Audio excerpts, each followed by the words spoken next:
Good morning. I'm Yvonne Williams, President of the Greater Macon Chamber of Commerce. We welcome our community and membership to our Town Hall Forum today, a program that we provide to give our members and community great information on very timely topics.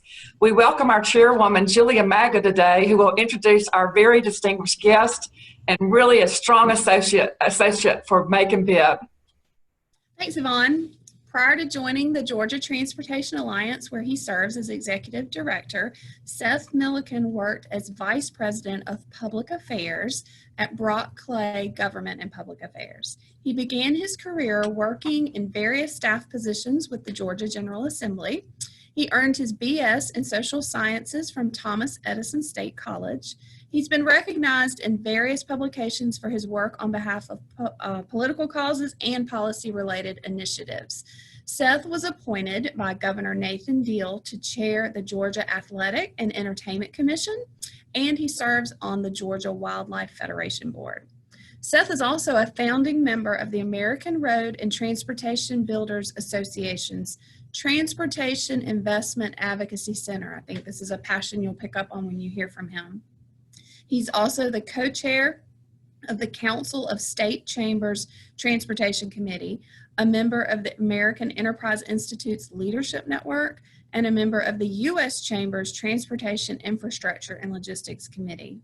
Seth married his high school sweetheart, Kara, and they have 3 children, KJ, Eden Grace, and Gabriel. He loves Georgia sports teams. I hope you get to watch some this year. Hunting. Go Dogs. Writing on books and culture, on politics and culture, his faith, and his family. We welcome Seth today, and I look forward to your opening remarks. Good morning, everybody. Glad to be with you this morning. Part of that timeline included a stop for quite a few years in Macon, and lived in North Macon there for 4 or 5 years. So always think about coming back to Macon as kind of coming back home, and still have lots of good friends down there. So great to be with you all this morning.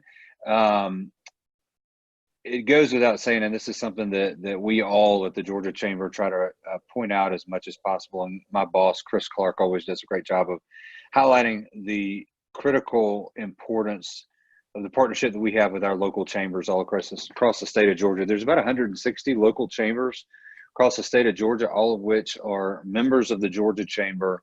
And it's that partnership and engagement that we have with chambers like yours that really enable us to do the things that we do and succeed up at the state capitol on legislative issues and working on economic development issues and things of that nature. So again, thank y'all, not just for the opportunity to be with you today, but also for what you do in partnership with the Georgia Chamber. Yvonne is a former member of my executive committee at the Georgia Transportation Alliance, and so got the opportunity to work with her a lot over the last 5 or 6 years on various transportation issues and initiatives. So great to be with you all this morning. The Georgia Transportation Alliance is an affiliate of the Georgia Chamber of Commerce. So we have a separate legal entity, separate board, but we work under the umbrella of the chamber and serve as the Chamber's Transportation Policy Committee. And so as a part of that, we focus a lot on 3 primary policy buckets. One is roads and bridges.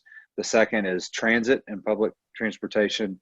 And the third is freight and logistics, which we're going to talk about a lot today. And it's a great time to be talking about transportation.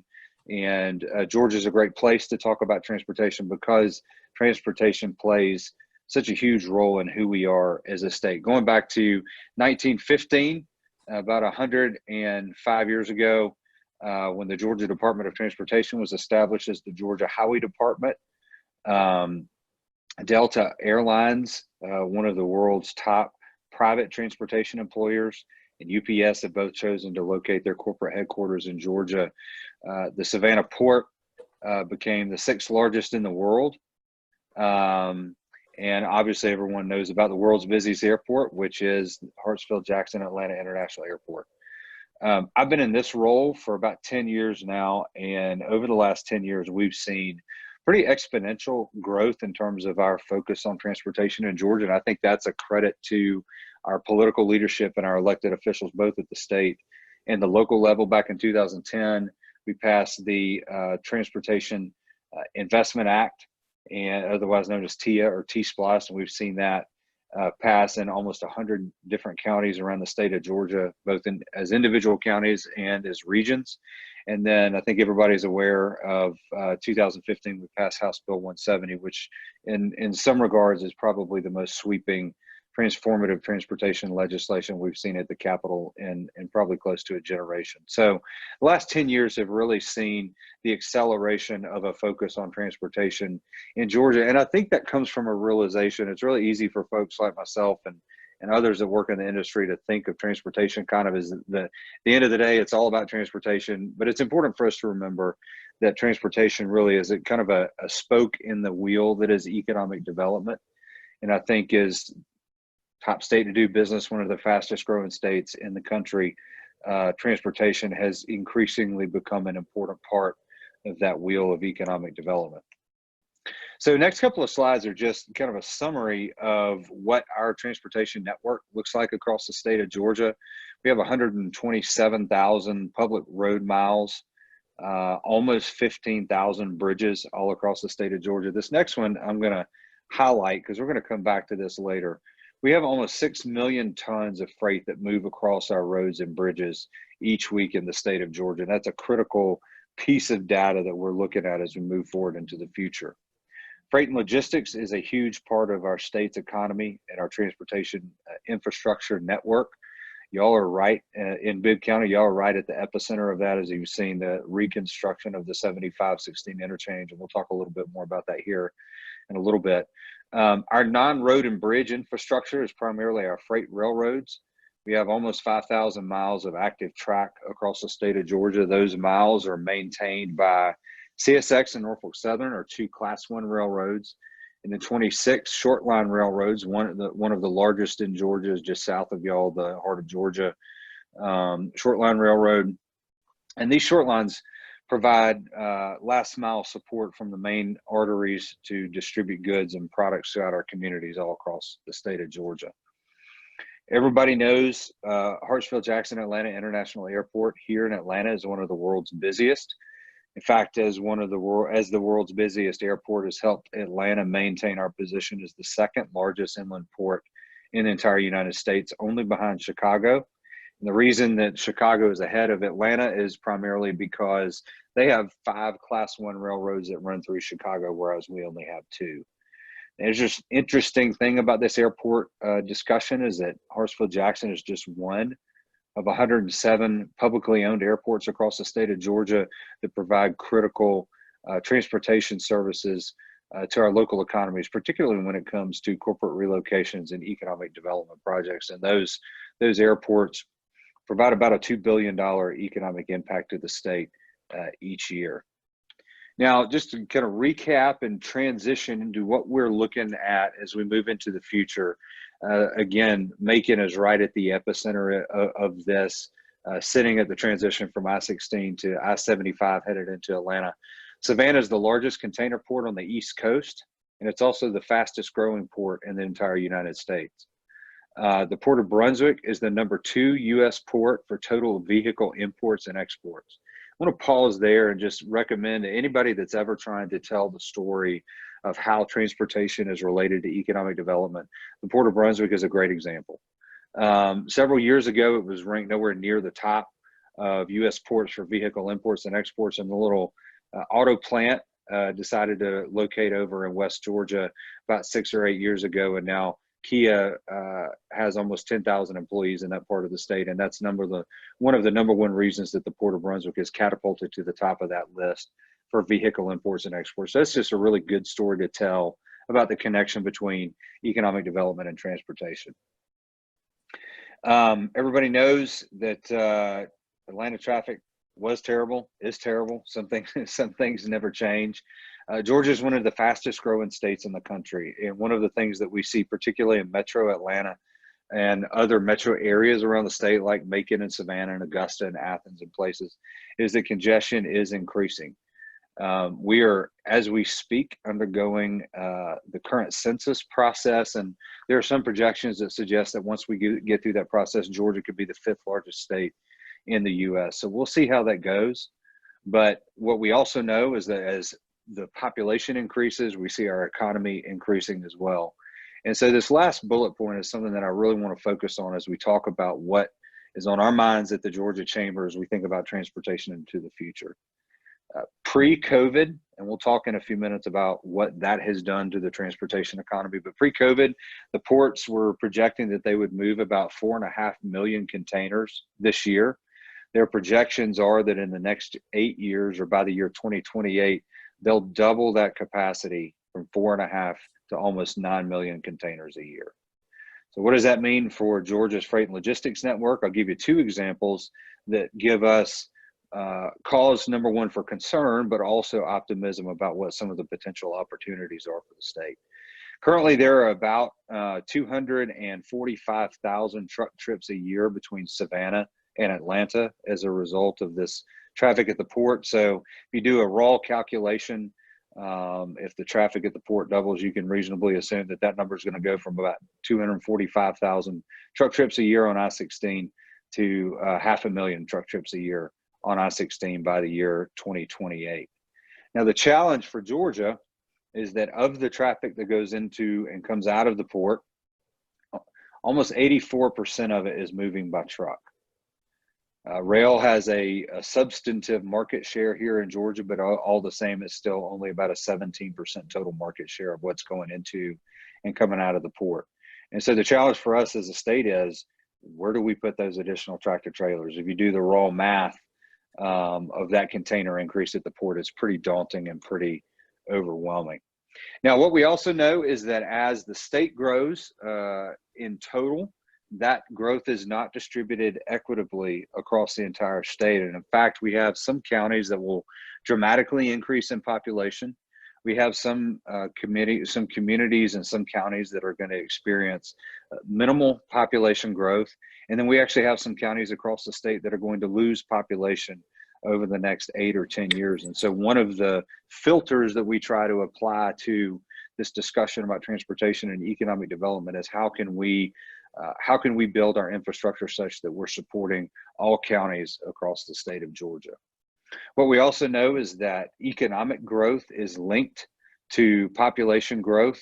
And as that population is distributed inequitably across the state, and I use that as a scientific term, not a pejorative, but that will directly affect incomes and local economies. And so we actually have some counties where the projections are that net incomes per capita are going to go down over the next 8 or 10 years. And again, that's just a mission for those that are making decisions about transportation policy in the state of Georgia to think about what the impact will be to all counties all across the state of Georgia.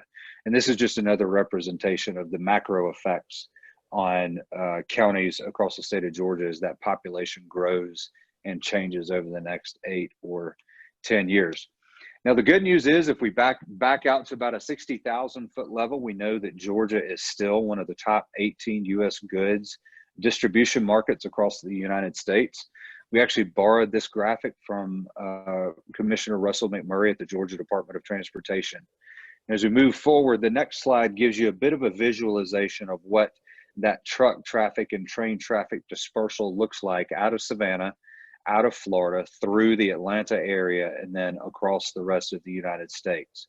So the majority of that traffic is coming into Georgia, is going to Atlanta. The packages or the containers are getting broken down and then sent to their final destination, whether it's t-shirts to your local Target or whether it's wood chips to a local manufacturer.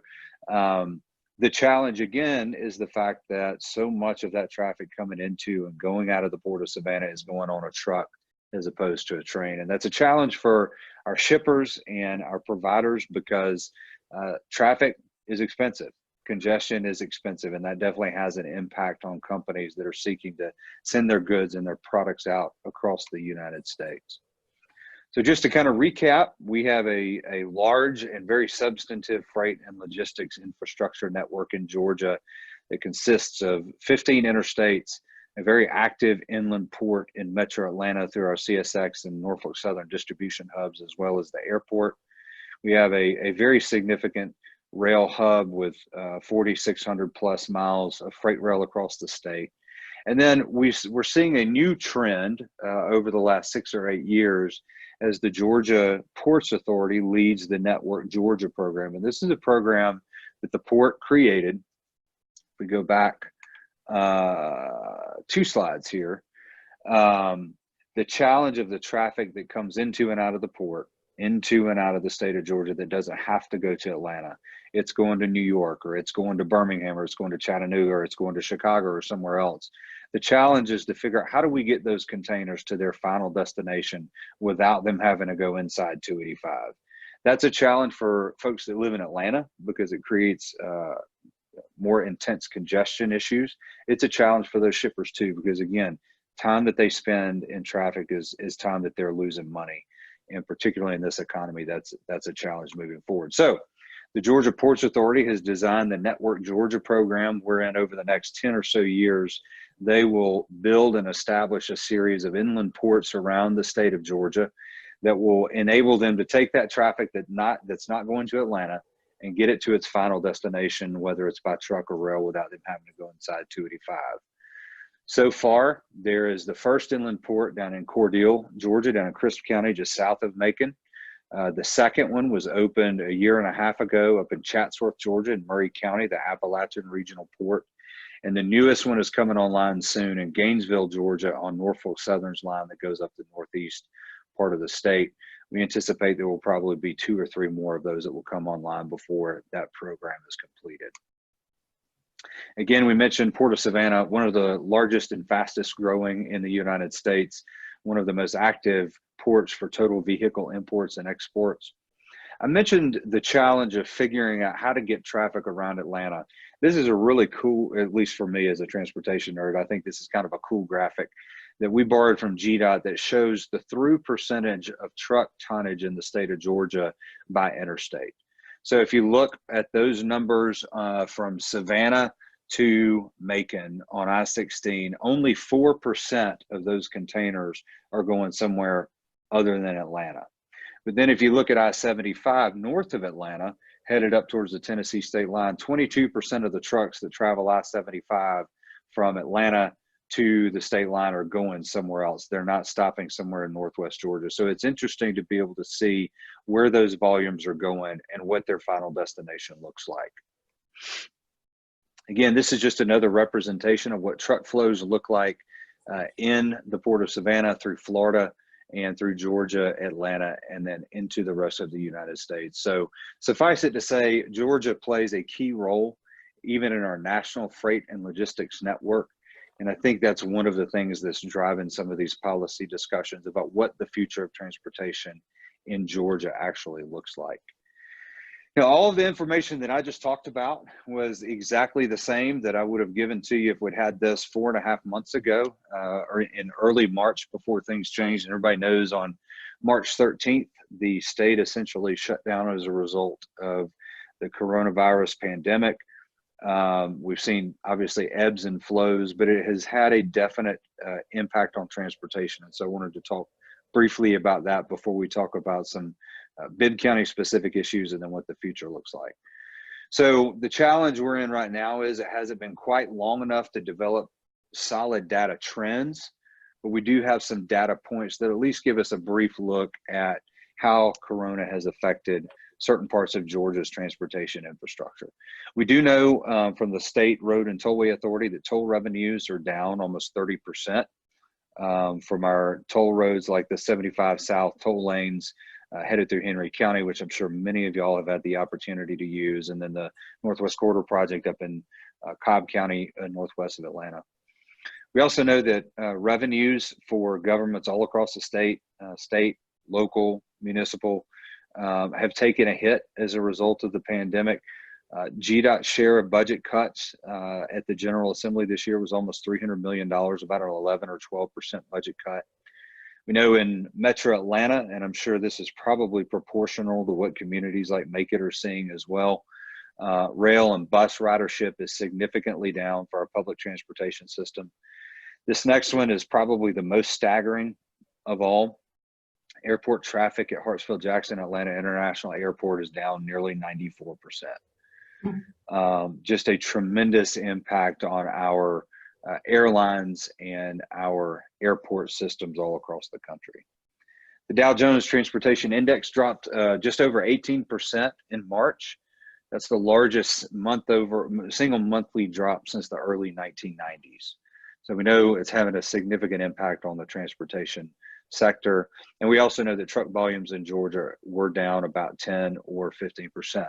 Now, the good news is, and this is not reflected on this slide, but we've been talking with GDOT at the height of the shutdown. Traffic on Georgia's roads was down about 45, almost 50% at one time. It's now down 15 to 20%.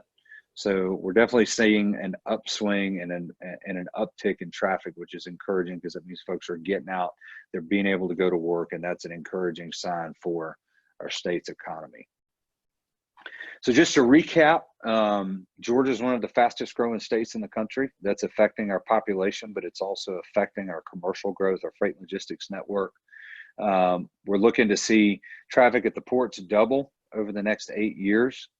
This airport traffic graphic was obviously pre-COVID, but from a percentage standpoint, Hartsfield does about 980,000 flights a year, and they were projecting that that would go up by about 135,000 flights a year. So I still think whatever total volume looks like coming out of the pandemic, we're going to see Hartsfield maintain its position as the world's busiest airport and see a proportional amount of growth. Whether it's at the level prior to the pandemic or not, we'll have to wait and see. We know that as folks move to Georgia, they're bringing cars. The projection was between 2015 and 2030, the number of cars on our roads in Georgia was going to increase by 1.5 million. We talked about the increase in truck traffic. 85% of our port traffic is going on a truck, and that's going across our road and bridge network. Our transit ridership information, that's a number that we're still working on to try to figure out a statewide impact, because that obviously has implications for economic development and economic mobility in communities around the state. So that's a data point that we continue to work on, and hopefully we'll have that aggregated before the end of this calendar year. So what does this mean for Macon-Bibb County? We know that 15 of Bibb County's 209 bridges are rated as deficient. That's information that we got from the Georgia Department of Transportation. Now, that doesn't mean the bridges are about to fall into the river. It just means that at some point, from a condition standpoint or from a design standpoint, they need to be updated. Macon-Bibb County is kind of the anchor of the Middle Georgia region, in which almost about 319,000 vehicles drive over deficient bridges each day. This is a challenge from an economic development and a commercial standpoint, because obviously most of these bridges are posted and tractor trailers have to find other ways to get where they're going.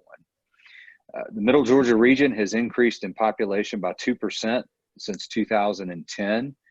Interestingly, vehicle miles traveled in the Middle Georgia region has increased by 7% to 7.2 billion miles a year since 2015. So vehicle miles traveled is increasing slightly more quickly than population, which I think is an interesting thing to keep in mind as you're thinking about the way your community is growing.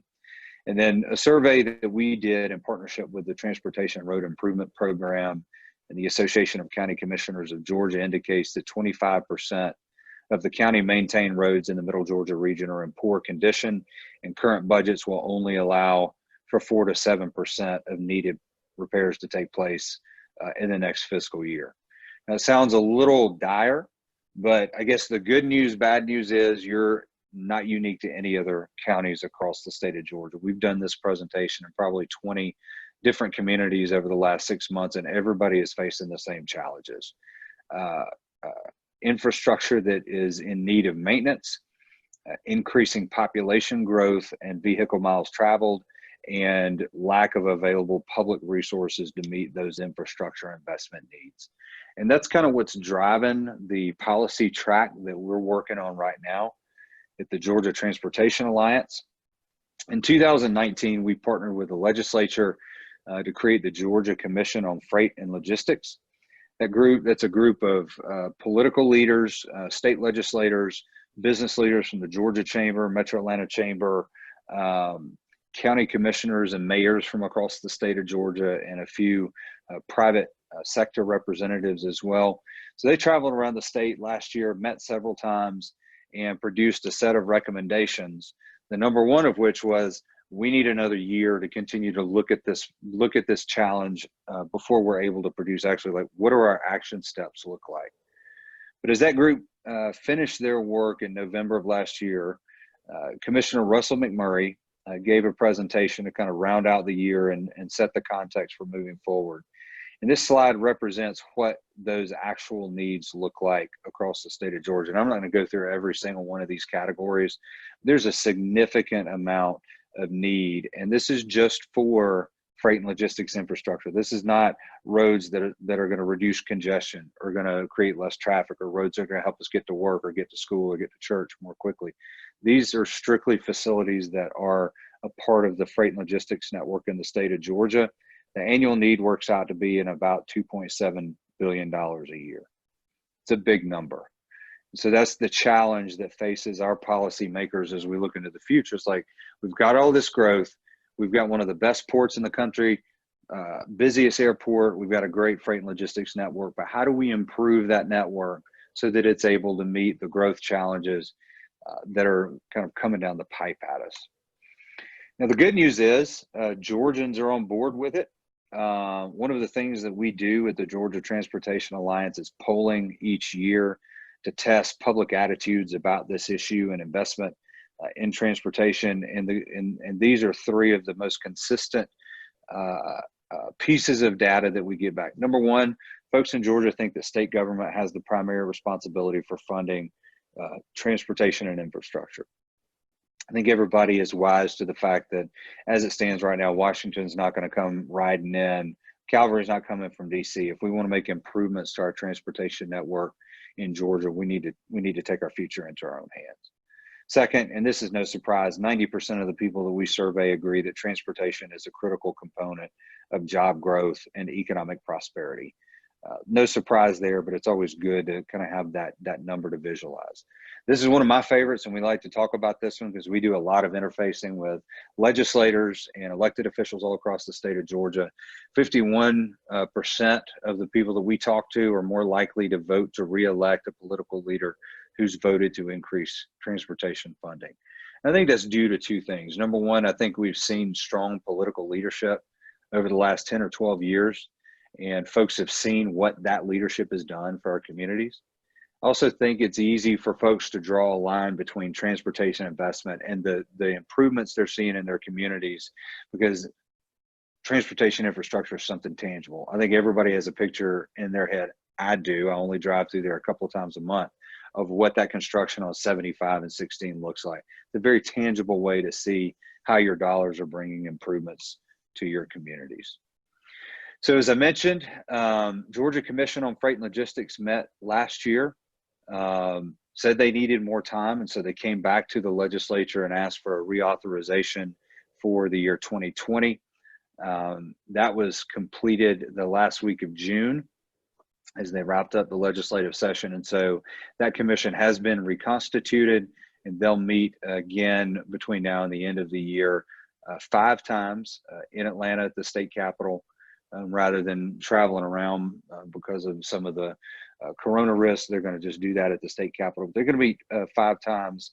We've requested of this commission really 3 things. We're asking them to consider 3 questions. Having gotten an understanding of what the future looks like, what does our growth look like? What do our current assets look like? What is that challenge? 3 questions. Number one, what projects or types of projects do we need to build into the future? How much do they cost? And how do we pay for it? 3 pretty simple questions. Now, they're not easy questions, but they're simple questions. And so as this group meets, they're going to meet the last week of August, and then they'll be meeting 4 more times before the middle of November. As they meet, we'll continue to play a supporting role with the commission on the policy side. And then we're going to continue to interface with our local chambers across the state to give them this information on what's going on at a state level, as well as what's going on in their communities and how this whole freight and logistics discussion affects their community. So as we move forward, one of the things we would ask is for the opportunity to partner with the Macon Chamber on sharing information, social media, digital email newsletters, letters to the editor, communicating with your local legislative delegation as we get towards the end of the year. And we have an idea of what this potential funding legislation might look like. We're gonna need the help that we've had in the past from our local chambers that have made us able to be so successful with this. So it's a lot of information, a lot of data points. Hopefully I didn't confuse anybody too much, Yvonne, but again, thank you for the opportunity to talk with you today. Thank you for the partnership we have with your chamber and other chambers all across the state. And with that, I'll be happy to answer any questions. Oh, well, thank you, Seth. That is just so important to hear, and the presentation is right on point. And obviously, you've struck a wonderful chord with Macon the heart of Georgia as we look outside and see this massive project and the time frame ticking the clock towards where it will be seen as a completion. So I'm sure our community is very interested in your perspective on what would be your thoughts of a strategy for Middle Georgia to begin to think about our role in getting another T-Splosh in motion, or being at the table with our local funding so that we can be part of the portfolio of projects that come out into the short-term discussion, especially with interchanges, with the truck-only lane system, et cetera, with any inland container ports. Absolutely. It's a great question. And I think Macon-Bibb County is strategically located in such a way that you'll be affected by this growth at the port, perhaps more than any other community across the state, except perhaps Savannah, being there at the junction of I-75 and 16, because for that traffic coming out of the port, there's one way to get to Atlanta right now, and it's up I-16 and then north on 75. So as you're thinking about local funding in the future, I would say a couple things. Number one, the Augusta region renewed their T-Splosh back in June for a second 10-year period, which is very encouraging. The Heart of Georgia Regional Commission has settled on a project list, and they'll pose that to their voters this November. We anticipate that will be successful. Last year, the Southern Georgia region passed a regional T-Splosh. So we're seeing these things pop up all across the state of Georgia. And I think the message there is that communities are seeing the need, and Middle Georgia is uniquely positioned to need those additional funds, being at the epicenter of all this freight logistics growth. The other thing I would say specific to the Macon-Bibb County community is, as there are discussions about trying to figure out ways to route traffic around Atlanta to get to Chattanooga or New York or Chicago or wherever, Macon is in a key spot geographically to be part of that conversation. And because obviously any containers that come out of the port, they're going to have to get at least to Macon before they divert anywhere else. So I think thinking about that strategic position geographically, thinking about the overall growth projections over the next 10 years and how that's going to impact your community are really a great way to make the case for additional investment. Are you seeing any discussion about another type major corridor south of Macon, or are there any things bubbling up with we look at another interstate system or major gateway? Yes, there has been talk for a number of years about what a lot of folks are calling the import-export highway. So that would be a separate alignment, whether it's on a US 27 or it's a completely new road. There's this discussion of this alignment that would go up the west side of the state. And again, talking about those trucks that are going somewhere else, they don't have to go to Atlanta, give them the opportunity to go up the west side of the state and then to their markets from there. Obviously, for Midwest markets, getting up the west side of the state is going to be really important, because it didn't make any sense to go up I-85 and then try to get across to Chicago. So if there is a project list that comes out of this Freight and Logistics Commission process, and I think it's too early to tell whether they'll go with, a list of project guidance principles or a project list or whatever. But if there is a project list, I suspect that import-export highway is probably the first project on the list. So we have a good friend of ours now is the new governor's planning director, Janine Miller. Are there any discussions coming out about what the governor will be leading in terms of his priorities for state transportation policy, or for the type of modes that might come out as being top of the list? Mm-hmm. Janine's a good friend. She's been in Georgia and in DC and is now back in Georgia. I think she's still drinking out of a fire hose a little bit. There are two things that are immediately on her team's to-do list, and that's updating Georgia's Freight and Logistics Action Plan, which kind of forms the basis of a lot of the recommendations that GDOT has put forth on the freight and logistics side, and then updating the statewide strategic transportation plan is a federally required document, and so the next update for that is due next year. So those are two specific things that their team is going to be working on, and I think that will help reflect what the governor's priorities are in terms of projects and investment. Thank you. And it's so great that we have you sitting on some national boards that allow our discussions to be looking at the new Surface Transportation Acts or any kind of infrastructure bills. What is your pulse telling you now that we might be able to see coming out of 2021? It's a great question. I think that is an issue that, like most issues or most people, we're just trying to wait and see what happens with the presidential election. I don't think we're going to see anything change until after November. Depending on what happens with the election in November, I think there's a possibility, Yvonne, you and I talked about this yesterday, probably 2 to 3 extensions of the current highway bill, the current surface transportation bill, before they even get around to marking up a new one. Now, there's a lot of talk, there's a lot of energy around the idea of doing a highway trust fund fix. Whether or not that actually happens or not, and if it does, what the funding mechanism looks like is really anybody's guess right now. I guess the bad news is probably several extensions before we get around to marking up a new highway bill in 2021. But I guess the good news is a lot of folks are talking about transportation infrastructure, so that's encouraging. That's perfect. Well, I can share that I know that Macon Bibb is very close to wanting to be your partner. We want to be a network with the Georgia Transportation Alliance. We welcome any meetings that could be held here in Macon. As you know, it's easy to get here from all parts of the state.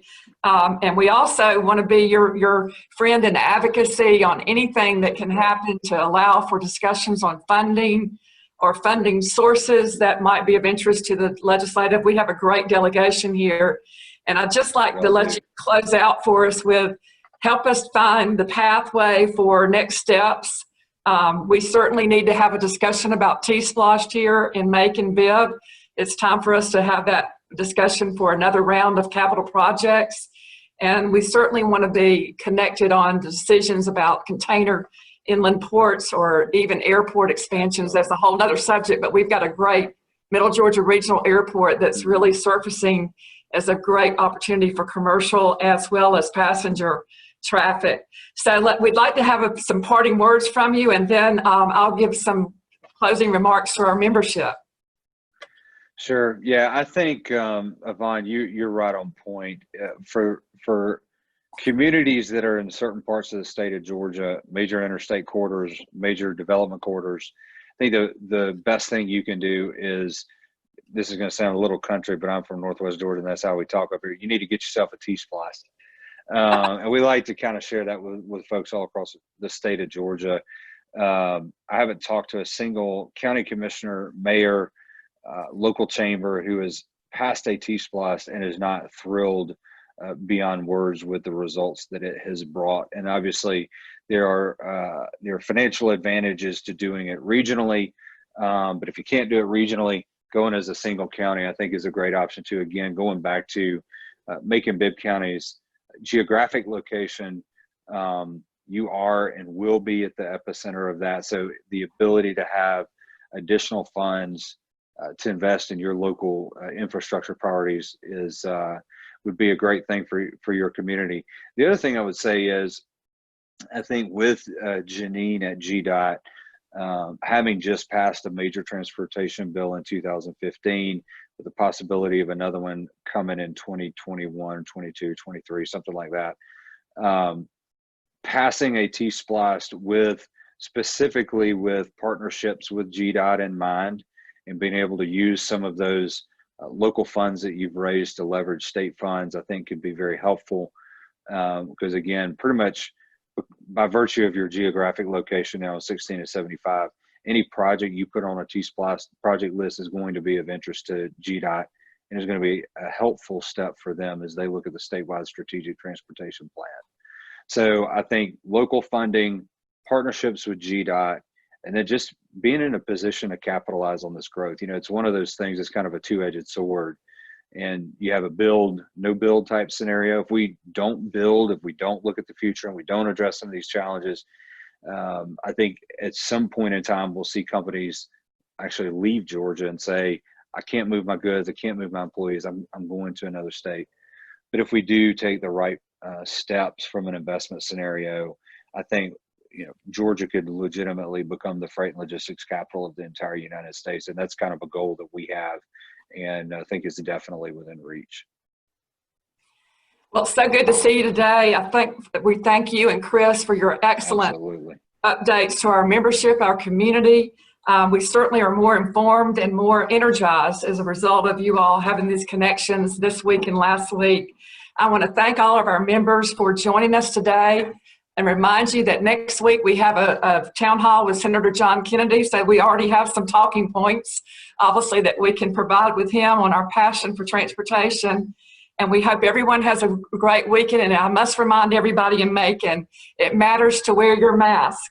So wear your mask when you're out in the community, and have an excellent weekend. Thank you. Thank you, Seth.